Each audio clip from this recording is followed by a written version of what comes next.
FOLASADE tún ti ilé lọ́dún. OMOWUNMI ti kádùn ọpẹ́ ní ìfẹ́dùwà ọba. Ọlọ́run ọba tó pa ọmọ ládùúpẹ́ lọ́wọ́ o. Àmọ́dún rẹ̀ ti kò Azizat. Mo wá bá ọ dúpẹ́ lọ́wọ́ Olódùmarè ọba Èkú, ọba Ìṣà, paríparí ọlá, Ọlọ́run tí ń gbọ́mọ rẹ̀ nígbà gbogbo. OMOWUNMI o, mo tún bá ọ dúpẹ́ lọ́wọ́ ìṣẹ̀dá rẹ̀, mo bá ọ dúpẹ́ lọ́wọ́ oríire àpẹẹrẹ o. Ó ti kádùn, ìgbéyàwó rẹ̀ tún ti kádùn. Mo bá ọ dúpẹ́ lọ́wọ́ oríire tí ó gbàbọ̀dé fún ọ. O mọ̀ pórí ẹni làpẹ́rẹ́ o. Orí ẹni ní gbé nìkan láwo òòrè. Orí ẹni lòṣà tá a bá máa bọ̀ nílé ayé. Òkú ọdún ìyá àwọn olóríire ọmọ o. Kọ́ládé ọmọ rẹ ni. Dára sí mi ọmọ rẹ ni o. Olúwa fi fẹ́ hàn mi ọmọ rẹ ni. Ayé ó wá ní sanwó dìdá àkúdà mọ́ lọ́lá ṣe Ìdùmarè lókè. Ó ti ṣọdún èyí náà ṣe iṣẹ́ mi. Ó ní tàràkà nígbà gbogbo nínú ayé rẹ̀ lágbọ́ Ọlọ́run ọba. Ààyè Ọlámídé o. Ààyè ọba lọ́la o. Ààyè Ṣódípọ̀. Ó ṣá ti mọ̀ pé mi náà ní ọkọ rẹ̀ ló fowó gbé mi dìde. Ọlámídé ní bí n bá ti jí tí n bá ti rí Azeeza lẹ́gbẹ̀ẹ́ mi, inú mi á sì máa dùn, ara mi á máa yá gágá. Ọkọ rẹ ní onínú rẹ ni ọ́ o.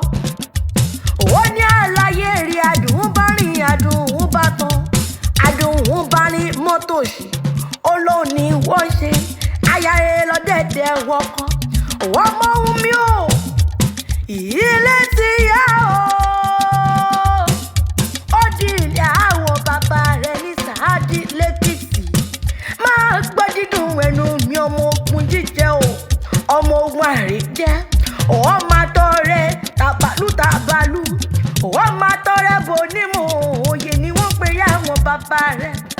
Ó bọ́ mi, ó bọ́jà Mẹ́sì, ọmọ onígangan wàá jáde lúlé mi.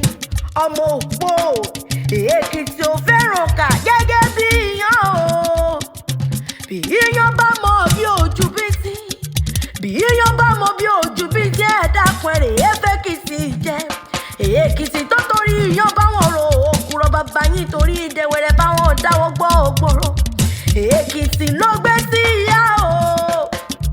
Ọmọ wa ọmọ ẹkùn, wọ́n máa ṣọyẹ́ tó kó tó ṣòro. Ọmọ olókè méjì ta àkọ́tàbò lórí àgbà. Ìlẹ́ṣà tún ní ọ́ o. Ìjẹ̀ṣà òṣòré o. Wọ́n bọ́ òkun. Ìjẹ̀ṣà ní sí tolótòlú ẹrú bàbá tiyín ní sí pẹ́pẹ́yẹ. Èsì wọn fọ̀gẹ̀dẹ̀ èsè lálẹ́ Ìjẹ̀ṣà. Ẹyẹlé lájẹ ẹ́. Ìjẹ̀ṣà mọ́dù wá pa ànádá. Ọmọ ẹlẹ́ni àtẹ̀ká ọmọ ẹlẹ́ni ẹ̀wẹ̀lẹ̀. Ọmọ olóbì kan wọ́wọ́ sí ìrìwọ́ o. Ńlẹ́ ọmọ olóbì kan wọ́wọ́ sí ìrìwọ́. Èyí tó fẹ́ tẹni wá wọ̀ sẹ́rù ẹni. Èyí tí ó fẹ́ tẹni wá wọ̀ sínú gbẹ́rọ̀kọ̀ búburú wá rí mú lọ sẹ́nu. Ààyè Ọlámídé o. Ààyè ọmọọba Ibùdó. Ọmọ Olúńlá o. Ọmọ Ìṣọ̀tẹ̀. Ọmọ ìṣà ọmọ ṣẹ́wó lérí níjẹ̀bú rẹ̀ mọ́ o. Ọmọ ẹlẹ́wù wàhálà ni wọ́n lé àwọn ọkọ rẹ̀. Ọmọ agẹmọ ẹ̀ ń jónójú àgbo. Ọmọ alágẹmọ mẹ́rìndínlógún o. Ìjẹ̀bú ọmọ alágẹmọ òfin yọ̀wọ̀yọ̀wọ̀. Ìjẹ̀bú ọmọ bíi pé ọjà mọ́ máa yá àwọn ohun mìíràn ọ̀hún ṣe. Kékeré Ìjẹ̀bú owó, àgbà Ìjẹ̀bú ńkọ́ owó náà ni. Ẹ mọ̀ pé bó bá wù jẹ báwo ní rẹ̀ ní wíníwíní. Bó bá wù jẹ báwo ní rẹ̀ ní wíníwíní. sọdún alágẹmọ ọmọ alágẹmọ bíi tó wíní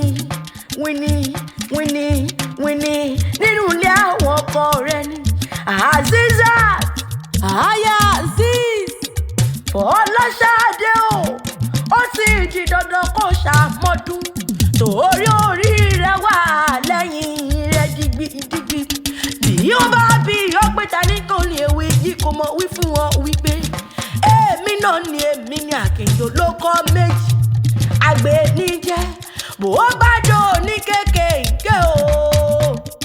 kò sẹ́yẹ tó lè bá pàrọ̀ òkè nínú òkun èmi làkàn kẹ́ẹ̀ẹ́ta